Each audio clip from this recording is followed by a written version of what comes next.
I'm Zac Cooper. I come from the Amsterdam Law and Technology Institute, which is basically at the Vrije Universiteit Amsterdam. But this research has also been sponsored and supported by the Weizenbaum Institute in Berlin and also the Copyright Society, I should say. So, I've called the presentation Dams for the Infinite River. What do I mean by that? I've been trying to reframe the conversation around what I really think are the actual challenges as AI is changing the way that we consume and produce media coming into the 21st century. I've been trying to redirect the conversation away from a lot of the stuff around authorship thresholds towards what I think are a bunch of sort of unspoken challenges that I think will maybe come to define the bigger issues that rights holders see over the next decade. Some of them already and some of them in the very near future. So, I don't know if anyone here is a Swiftie. I'm not like a big Taylor Swift guy myself, but someone was telling me I had to listen to her stuff. I was going back listening to her old stuff, and she has this one tune. It's quite a famous one that I find super relevant to my talk today, which I think will kind of put it in context. Maybe some of you guys already know this song. Is it coming through? Oh, hold on.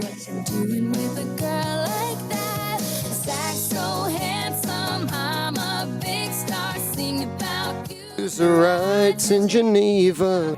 For the day when I can wake up and find the song I once wrote as these way better lines. If you could hear how much the song I used to sing has changed to something else, why it's all wrong. Zac has changed my song. Zac has changed my song. Which I found super relevant because I have changed her song for today. And so basically what I want to talk about today is that now with AI, it took me less long to make that this morning than it did for us to listen to it just then. And so the question is, now that we can just kind of take everything, just change it into anything else, in as much as we want to just redirect media, what's the role of intellectual property in that world? How does it even begin to sort of govern that world? So it's become a bit of a truism that, you shouldn't just be able to own something if you just randomly generate it. That's not the same as making something like a real artist rather than just pressing some button and generating stuff out. I mean, not everyone said that. Obviously, in China, they said, oh, look, if you've got a really big prompt, maybe that actually counts. If it's super extensive, the prompt will give you the ownership. The US got a bit less hardline. They kind of started this new thing of like if AI is just a tool, but then they said if it's purely AI generated, but they haven't really defined either of those things. They said all prompting's purely AI generated. God knows how we're meant to tell the difference between the two. Europe has mostly not touched it. There was the court in Prague said, a human didn't make that. It was made by artificial intelligence, even though artificial intelligence has no personhood, but still, you didn't make that. It was made by artificial intelligence. The problem with this approach and what I've been kind of arguing is that by trying to dichotomize copyrights based on how much you've used AI or not used AI, is that the reality of the situation is that right now every single professional creative software has a whole bunch of buttons, a whole bunch of tools, and some of them are generative tools and some of them are non-generative tools. And right now we're all trying to work out like, well, when you press the non-generative tools, you get the copyright. When you press the generative tools, you don't get the copyright. And the question is, well, then how the hell are we supposed to audit when people are pressing the non-generative tools or the generative tools? So when people say AI, they always think of one thing, but AI doesn't mean anything. You can use AI to do anything. So, I'm a musician. You can use AI, generative AI, just to mix or master your record. You could use it just to generate 15 seconds of a drum line. You could use it just to take a guitar solo, change it into the sound of birds, or change it into voices. A lot of those things aren't even copyrightable aspects of things. But even if you want to talk about like a text-to-music generator or a text-to-artwork generator, there's a big difference between going, give me a song, enter, and give me a song that goes D sharp, C sharp, G sharp, and I want the bass line to come in here. So you have both an enormous litany of different tools, but then by the same token, you can use any of those tools on a vastly different spectrum, right? Then in the meantime, you have entire new forms of artworks where even when you just fully generate them, the entire aesthetic of it comes through generation. And so you're increasingly, if you've got, any major art show, the Whitney Biennale, the Venice Biennale.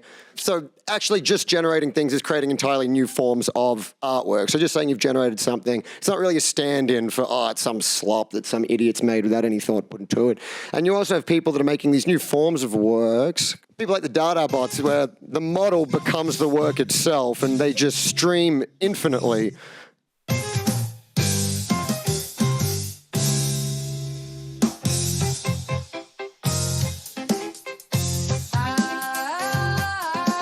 And they basically create new genres of music, and you can just go to the stream and just listen to the music whenever, and you'll just hear whatever's happening at any given moment. So the problem with the kind of the Gen AI dichotomy is just telling someone you've used generative AI to create something, it actually doesn't reveal anything about your creative relationship to the work, any more than saying, oh, I've used software to make this. So any judge that wants to work out, a copyright office or whoever, that wants to work out whether you get the copyright or not, they can't just know whether you've used generative AI. They need to know exactly how you've used generative AI, exactly how you've pressed those buttons, exactly which words you've put in there. Well, we have no means of auditing how people are doing that stuff, how people are pressing the buttons, how people are using any of these tools. And in the meantime, because no one's been able to agree on what the right amount of using AI should be to get over that authorship threshold, right now every country just has a completely disparate authorship threshold, most of which aren't even clear within their own country, which means that if you look at any single work right now, any work that might have used generative AI, then it may hold copyright in some places, maybe not in others. It's probably not clear anywhere. Maybe some places, some elements, just the verse, just the 7 seconds of the drum line, but not the rest of it. And the only way you can know is if you know exactly how the artwork was made, which means that basically anything you look at right now, you don't know if it's copyright protected or not, unless you know exactly how it was made. Well, how the hell are you going to find that out, right? Well, you got two ways basically to try to work it out. The first is track it or trust. You track them or you trust them. Well, so the current method everyone's using is the trust method. We basically ask people, hey, did you use AI when you made this? How did you use AI when you make this? When did you press the button? What did you write when you pressed the button? The problem with that is, it's the old hard drive debacle. If I find some old hard drive, I've got 200 images in it. I'm a graphic designer. I made all the images. I don't remember when I regenerated 4 pixels in the top right corner or the whatever. The only way I'm going to know that is if I kept some little Excel spreadsheet logging every time I pressed the button or whatever. So when someone goes to me, hey, did you use AI for those images from 3 years ago that you don't remember how you made any of them? I'm just going to go, no, I didn't use generative AI to make them. If that's going to be the difference between me getting the full, copyright protection or not getting copyright protection, which means we've got to track them, right? The problem with tracking them is that now we're tracking everybody and everything that they do when they create stuff all the time just to know whether they used ubiquitous tools. There's so much casual reference to watermarking, it's this great, oh, great, we'll just watermark everything, without anyone thinking well, wait, that's such a deeply surveillant thing that everybody using any kind of creative professional workstation, now every time they press any of the buttons, there's a log of every button they did. It's about as big an affront to your privacy or your creative urges you can even imagine. Despite that, even if you had that, well, watermarks, we don't even have them. They don't even necessarily work. We don't have a watermark that's robust enough right now to tell you if AI has been used at all, let alone one that would give you a granular enough understanding to tell you exactly how, where, why, what nature, what words, everything that they've done, right? So I don't really have time to go into watermarking, but despite that, we are rolling out the C2PA protocol into literally everything. 1,500 companies signed on, even though it's a metadata-based protocol. So you can just take a photo of the image, bang, there goes the metadata. You can just record over the song, bang, there goes the metadata. Still, they're putting it in everything, just so we know everything. So, bit of a skeptic when it comes to watermarking. And then even if they did work, if you did have watermarks that could hyper-specifically delineate exactly where, how generative AI was used every single step of the whole way, well, you can still just take the thing you made with AI and just bloody redo it without the AI. Bang, there you go. You can copy your way into having the protected version versus the non-protected version. So, the system is kind of nonsense, right? Because we can either try to enforce this dichotomy of rights over every single new creative work predicated on some level and nature of use of this new specific set of creative technologies that we haven't even defined, even though the use of those technologies is essentially unauditable and also it's fundamentally unindicative of your creative relationship to the work. Or we accept the new modes of creative production and we go, well, then what are the actual challenges we have to deal with here rather than authorship thresholds? Well, the real challenge is here that there's never been an authorship problem to generative AI. What we have is a scale problem. It's the fact that now people can just print content. They can just mine out content. All of a sudden, you got 1 million hours of songs about birds by Zachary Cooper. And I'm going, hey, Taylor Swift, your new song sounds an awful lot like hour number 155 of my bird opus. Pay up, right? Now, obviously, probably a judge would throw that out because he'd go, there's no way Taylor Swift, listen to your crappy bird opus, it goes for 1 million hours. But 1 million hours of songs about birds by Taylor Swift, the judge is probably going, hey, a lot of people, everyone's listening to that new bird opus by Taylor Swift. So that's the problem, is how do we maintain the similarity thresholds, which, let's be honest, have been pretty weak between things. Something's got like the same melody or the same bit of it, we're like, haha, copyright, when now people can just mine out all of these content. But That's not even the biggest problem. The bigger problem is that fundamentally, much like the Taylor Swift song I played at the beginning, not only can works just go on infinitely now, but now none of the works even need to remain static. Fundamentally, what generative AI does, it makes all of the media, we're not quite there yet, but if the speed just goes up just a little bit and the control goes up a little bit, it fundamentally makes all media interactive. It means that you can listen to a song and go, oh, I don't like the male vocal, make it a female vocal. Oh, throw in a guitar line. Oh, drop some drums, and bang, it'll just... at your feet, you've got the Taylor Swift song is now about this beautiful conference that we're all at here today. So all of a sudden, everyone can turn everything into everything else in as much as they're able to direct it, which makes everyone an artist in as much as they want to direct anything into anything else. So now you've got a whole lot of content. Well, what's the role of copyright in that world? Well, the easy answer is you're not allowed to do that. You can't just remix other people's works or mess with their works without their permission to do it. So I see this as sort of like a mirror to the sort of 2000s internet piracy debacle, where instead of like illegal consumption being really easy, now we have illegal production is super easy. We have this tension between a law that says you're not allowed to just make all this stuff, but also it's super easy. Anyone can just touch anything and just change the Taylor Swift song and do whatever the hell they want to it, right? So the question is, if everyone has that functionality, but they're not allowed to do it legally anywhere, what happens to that type of work? Where would you be able to do that? Spotify? Nah, they don't have the licenses for you to do that to all the music on there. TikTok? Well, not to all the protected stuff on there, but then you realize social media platforms have these huge network effects of enormous amounts of native content that people are just putting on there all the time. So all of a sudden, they become the natural benefactors for anyone on there to be able to do all this cool, weird, interactive media stuff with anything that is native to that platform, right? The problem with that is that rights holders already are annoyed that social media platforms have so much public attention, because it's really hard to make money off protected works within social media environments. So if all of a sudden you have all these super cool new AI tools, but the only place you're legally allowed to use them and mess with stuff is on these platforms with massive network effects, then the platforms get even more public attention, making rights holders even more beholden to the usually pretty unfavorable terms for rights holders to get the stuff on there.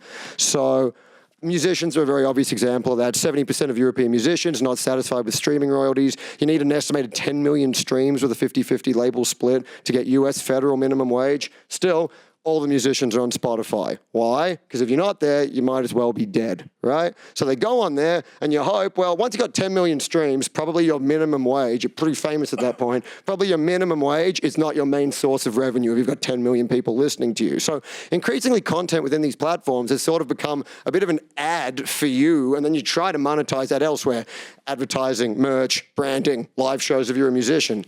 But to the extent that content is becoming more and more valuable just as an ad on your platform, copyright loses relevance, because copyright is you trying to control your content and then sell it to other people to sell the right to it. But if you actually want your content to proliferate widely to advertise you, then actually you don't want to be controlling it. You want to be getting Brat Summer. You want it to be spreading across TikTok, and then you've got to try to monetize that elsewhere. Suddenly attribution and visibility become paramount. We saw that last year with Universal Music Group and TikTok. Universal tried to pull all their stuff from TikTok. The artists were furious. The artists were promoting their works with illegally sped up versions of their own music that they'd had been uploaded to TikTok that had got past the content filters. And then once Taylor Swift came and went back to TikTok and put her music on it, undercutting Universal, that was the end of it. And so you saw that people would rather get paid bupkis for their protected works on TikTok and have them there than not have them there and not be able to make money elsewhere. So the other problem is if you don't give copyright to AI-protected works, DSM directive doesn't apply because it only applies to hosts of copyright-protected works, which means that all of a sudden you have this kind of loophole where theoretically you can just take a copyright-protected work, feed it into an AI model, and go, give me something 85% similar. Like, just give me something that removes all the copyright-protected elements, changes them just enough so that I now have what I call a rights-watched version, or like a kind of public domain metamorphosis, which means if you go, hey, I don't want you doing that to my content on TikTok or whatever, I don't want you messing with it, people can just go, all right, let's just make a version of it that's like similar enough. That's obviously not going to work for all types of content, but for many it will. And so to kind of summarize, the way I see copyright's next-gen dilemma is that it fundamentally drives new forms of production towards the only platforms that can legally support them. With greater platform power, rights holders lose negotiation power. With less power to set the terms. Those rights holders struggle to derive as much direct profit. They're more dependent on visibility and attribution within the platforms. And the more strictly you enforce your copyright, the more you just kind of get other people to make like kind of cheap knockoff versions of your stuff. Of course, there's loads of types of content where that wouldn't work, but for many types of content, that's still true. So copyright may, in some circumstances, drive the market circumstances that undermine its own value. And the question becomes, if copyright is a dam in an infinite river, right? If you're trying to just control content in a world where increasingly all of the activity is coming from uncontrolledness, infinite shifting, constant remix, constant changing, do we need more organized features than just going, hey, I protect my individual work? Do we need more organized ways for maybe statutory licensing, collective licensing, for people to use each other's works without permission, for people to be actually able to get as much value as they can off the work that they create? Those are the provocations. Thank you so much for having me. Woo!